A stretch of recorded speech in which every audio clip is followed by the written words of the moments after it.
तो क्या वाकई 8वें वेतनमान के बाद कोई कह रहा है तनख्वाह 50,000 हो जाएगी, 70,000 हो जाएगी, 79,000 हो जाएगी, अलग अलग तरह के कैलकुलेशंस लगाए जा रहे हैं, बहुत सारी बातें कही जा रही हैं, फिटमेंट फैक्टर को लेकर भी नए नए मसले आ रहे हैं। लेकिन दरअसल एक्चुअली ये है कि इसमें अपडेट ये है कि जो अलग अलग एम्प्लॉई यूनियन हैं, सेंट्रल गवर्नमेंट के जो एम्प्लॉयज़ हैं, उन्होंने दरअसल अपने अपने सुझाव रखे हैं।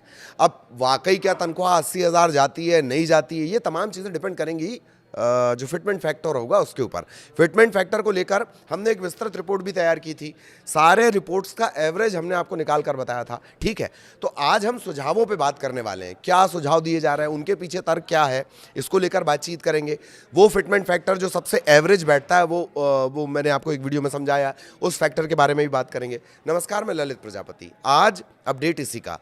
तो 8वें वेतनमान को लेकर, वेतन आयोग को लेकर चर्चाएं हो रही हैं, पूरे देश में चर्चाएं।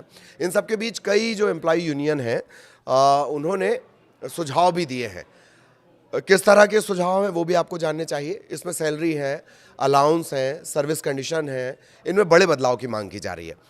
अब अगर ये जो डिमांड्स हैं इनको माना जाता है तो सरकारी कर्मचारियों का जो पे स्ट्रक्चर है उसमें बहुत बड़ा चेंज मुमकिन है, ठीक है। 8वें वेतन आयोग पर दिनों दिन जो तेज चर्चाएं हो रही हैं वो इसी वजह से हो रही हैं। और अब जो नया अपडेट आया है वो कर्मचारी संगठनों की डिमांड्स है, सुझाव की शक्ल में जो उन्होंने दी हैं।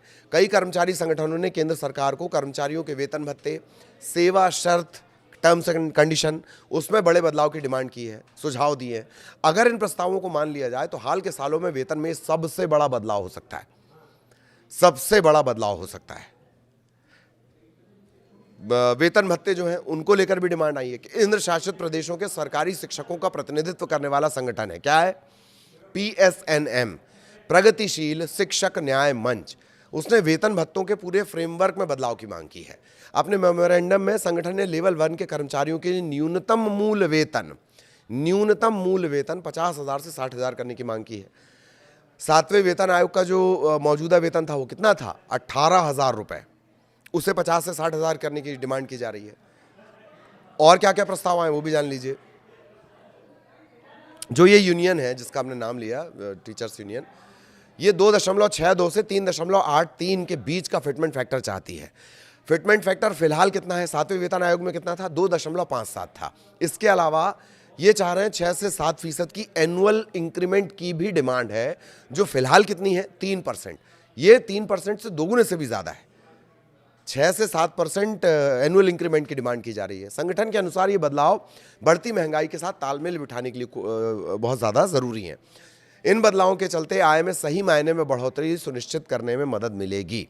अच्छा, जो PSNM है, जो संगठन है, वो कुछ स्ट्रक्चरल रिफॉर्म की भी सिफारिश करता है, ठीक, कि भाई थोड़ा सा स्ट्रक्चर जो है उसमें ही बदलाव होना चाहिए, मतलब एक ही ढर्रे पर नहीं चलना चाहिए। जैसे एग्जाम्पल क्या, महंगाई भत्ता जब 50% तक पहुंच जाए तो उसे मूल वेतन में मिला देना चाहिए और DA के कैलकुलेशन को उससे और ज़्यादा सटीक बनाया जाए। जैसे 58% DA था, 7वें वेतन आयोग की बात कर रहे हैं, फिर सरकार ने अभी अप्रैल में ऐलान किया वो 60% पहुंच गया। इनका कहना है कि जैसे ही 50% पहुंचे आप उसको बेसिक सैलरी में जोड़ दो, ठीक। चिल्ड्रन एजुकेशन अलाउंस में भी काफ़ी बढ़ोतरी की डिमांड की जा रही है। मौजूदा समय ये 2,800 रुपये, कह रहे हैं 7,000 रुपये प्रति माह प्रति बच्चा इसे किया जाए। ज़्यादा भत्ते, ज़्यादा फायदे की डिमांड की जा रही है। भत्तों के मामले में शिक्षकों का जो संगठन है वो हाउस रेंट अलाउंस HRA को मौजूदा 10 और 20% से बढ़ाकर 10, 20 और 30 से बढ़ाकर 12%, 24%, 36% करने का प्रस्ताव देता है। 10, 20, 30, अब क्या बोल रहे हैं, 12, 12 दूनी 24, 12 तेरह 36, ये 3 स्लैब। ट्रांसपोर्ट अलाउंस को बढ़ाकर कम से कम 9,000 रुपये करने की सिफारिश की गई है। इसमें DA से जुड़े अतिरिक्त बदलाव भी शामिल होंगे।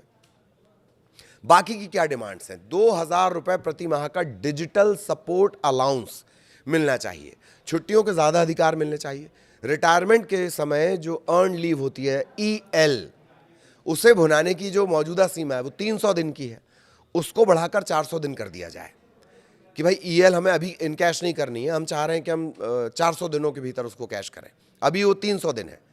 इसके अलावा पीएसएनएम ने पुरानी पेंशन योजना ओपीएस को बहाल करने की मांग की है, ग्रेच्युटी की सीमा को बढ़ाकर 50 लाख रुपए तक करने, ग्रुप इंश्योरेंस कवरेज को बेहतर बनाने और ज़्यादा बार प्रमोशन देकर करियर में तेजी से आगे बढ़ने की मांग की है। हालांकि इन मांगों को देखकर लगता है, क्या आपको लगता है ऐसा? आप कमेंट में बता देना कि ये मांगे मानी जाएंगी। ठीक, वेतन में 4 गुना बढ़ोतरी की डिमांड की जा रही है। एक और जोरदार प्रस्ताव, ये किसकी तरफ से आया? एक और संगठन है, भारतीय प्रतिरक्षा मजदूर संघ, BPMS। वो कह रहा है कि मिनिमम बेसिक पे में 4 गुना बढ़ोतरी करके इसे 72,000 कर दिया जाए। पिछला संगठन क्या कह रहा था? 50 से 60,000 कर दो। ये कह रहा है कि 72,000 रुपए कर दिया जाए। 4 का फिटमेंट फैक्टर मांगा गया है। संघ ने शीर्ष स्तरीय पदों के लिए अधिकतम वेतन 10 लाख रुपए रखने का प्रस्ताव दिया है और इनके सुझाए गए वेतन ढांचे के तहत शुरुआती स्तर के वेतन में भारी बढ़ोतरी होगी। लेवल 1 का जो वेतन है वो 18 से बढ़कर 72,000 हो जाएगा। दूसरे संगठन की हम बात कर रहे हैं, 18 से बढ़कर 72 हो जाएगा। हायर लेवल पर वेतन उसी अनुपात में बढ़कर 18 पर लेवल 18 पर कितना हो जाएगा? 10 लाख रुपए तक पहुंच जाएगा। फिटमेंट फैक्टर और सालाना इंक्रीमेंट को लेकर ये क्या प्रस्ताव रख रहे हैं, क्या डिमांड्स है इनकी? वेतन तय करने में सबसे ज्यादा अहम भूमिका निभाता है फिटमेंट फैक्टर। इसे बढ़ाने की पुरजोर मांग की जा रही है। पीएसएनएम जो पुराना संगठन जिसकी हमने बात की थी, वो 2.57 की जगह 2.62 और 3.83 का प्रस्ताव रखता है, जबकि बीपीएमएस कह रहा है कि सीधे 4 कर दिया जाए फिटमेंट फैक्टर को। इसके जो अलावा जो है सालाना इंक्रीमेंट को मौजूदा 3% से दोगुना किया जाए और 6 से 7% इसे कर दिया जाए। संगठनों का कहना यह है कि बढ़ती महंगाई और जीवन यापन की लागत को देखते हुए आय में ये बढ़ोतरी बेहद जरूरी है। इसके अलावा जो महंगाई भत्ता है उसे 50% तक पहुंचने पर बेसिक में मर्ज कर दिया जाए। ये मांग भी दोहराई गई है। ये हमने आपको बताया है। अभी जैसे 7वें वेतन आयोग का महंगाई भत्ता चल रहा है वो 60% पहुंच गया। 58% था, 2% सरकार ने बढ़ा दी, वो कहां पहुंच गया? 60%। इनका कहना है जैसे ही 50% हो उसको सैलरी में जोड़ दो आप।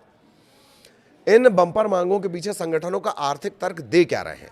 इतनी बड़ी वेतन बढ़ोतरी को सही ठहराने के लिए बीपीएमएस ने सांख्यिकी और कार्यक्रम कार्यान्वयन मंत्रालय यानी एमएसपीआई, ये बहुत इंपॉर्टेंट आंकड़े होते हैं एमएसपीआई से जुड़े हुए, ये सीधे असर करते हैं, उनके आंकड़ों का हवाला दे रहा है। संघ का कहना है कि 2016-17 से 2024-25 के बीच देश की जो प्रति व्यक्ति शुद्ध राष्ट्रीय आय है, per capita net national income, ये 86.76% से बढ़कर 1.03 लाख से 1.92 लाख हो गई। परसेंटेज को अगर आप इसे समझें तो जो इनकम है वो कितनी हो गई है?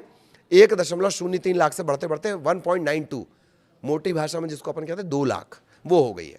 संगठनों ने वेतन की गणना के लिए परिवार इकाई, फैमिली यूनिट को 3 सदस्यों से बढ़ाकर 5 करने की मांग की है, ताकि परिवार को वास्तविक वित्तीय जिम्मेदारियों का सही आकलन हो सके। ठीक है, 3 माता पिता बच्चा, ये कह रहे हैं कि नहीं इसको 5 किया जाए, 2 लोग और इसमें ऐड किए जाएं, 5 के हिसाब से ये कैलकुलेशन होने चाहिए। तर्क ये कि वेतन बढ़ोतरी को आय बढ़ोतरी के साथ जोड़ने के लिए पारदर्शी ट्रांसपेरेंट व्यवस्था बनेगी, ये तर्क दिया जा रहा है। ये हमारी खबर का एक पहलू हो गया जिसमें हमने आपको बताया कि फिटमेंट फैक्टर को लेकर किस तरह की बातें आ रही, डिमांड किस तरह की जा रही है। अभी जो फिटमेंट फैक्टर है 7वें वेतन आयोग का, वो कितना है? वो है 2.57।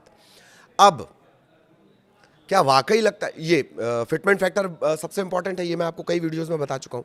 एक और महत्वपूर्ण बात जान लीजिए कि जो फिटमेंट फैक्टर है उसका सीधा असर, ये जो सैलरी बढ़ाई जाएगी, भत्ते बढ़ाए जाएंगे, इसका सीधा असर सरकार की सेहत पर भी पड़ेगा। सरकार की सेहत को, आर्थिक सेहत को भी देखना बहुत जरूरी है। फिस्कल डेफिसिट पर इसका असर पड़ता है और उस असर के चलते क्या वाकई ये जो लंबा चौड़ा डिमांड की जा रही है वो होगा 50,000 से 60,000 सैलरी लेवल 1 की, या 72,000 सैलरी लेवल 1 की करने की बात की जा रही है? तो लेवल 18-20 तक जाते जाते क्या हो जाएगा? लाखों का वेतन हो जाएगा। ठीक है, तो अब अगर एवरेज की बात कर ली जाए, कुछ दिनों पहले जो हमने वीडियो बनाया हमने उसमें तमाम चीज़ों को, सरकार का क्या स्थिति है, वित्तीय स्थिति कैसी है, क्या वो फिटमेंट फैक्टर हो सकता है, अलग अलग जो रिपोर्ट थी, चाहे वो मीडिया संस्थानों की रिपोर्ट हो, चाहे वो बैंक से जुड़े रिपोर्ट्स हों, आर्थिकी से जुड़ी रिपोर्ट है, उसका अगर एनालिसिस करने के बाद एक एवरेज निकाला जाए तो वो फिटमेंट फैक्टर 1.89 के करीब करीब पहुंचता है। उसके हिसाब से हमने कैलकुलेशन भी आपको बताए हैं कि वो सैलरी को करीब करीब पहुंचा देता है 43,000। 18 को वो 40 से 43,000 पहुंचाता है। 1.89 का फिटमेंट फैक्टर, और ये कॉमन पड़ता है। 2.57 का जो फिटमेंट फैक्टर दिया गया पिछले बार 7वें वेतन आयोग में, वो बम्पर बढ़ोतरी में से एक है। लेकिन एवरेज अगर देखा जाए, जो अलग अलग अनुमान आ रहे हैं, यहां तो डिमांड जो की जा रही है वो 2.5 से 3 करने की जा रही है। एक संगठन तो कह रहा है फिटमेंट फैक्टर को 4 कर दो, लेकिन फिटमेंट फैक्टर का गणित ये कहता है, सबका अगर एवरेज मिला लिया जाए अलग अलग संस्थानों का, जैसे पॉलिटिक्स में आप सुनते हैं पोल ऑफ पोल्स, तो ऐसे ही रिपोर्ट्स ऑफ रिपोर्ट को अगर देखा जाए, उसका एक एवरेज निकाला जाए, तो वो 1.90 के आसपास फिटमेंट फैक्टर पहुंचता है, और उसके हिसाब से लेवल 1 की सैलरी पहुंचती है 43 के आसपास, जो अभी तक प्रैक्टिकली सबसे करीब लगता है। अब क्या इस पे होता है, सरकार इन सुझावों को मानती है, नहीं मानती है, क्या फिटमेंट फैक्टर तय किया जाता है, क्या स्ट्रक्चर में भी कोई तब्दीली की जाती है, इसके लिए तो भाई इंतजार करना होगा। आगे भी जो अपडेट होगा वो हम आप तक पहुंचाएंगे। नमस्कार।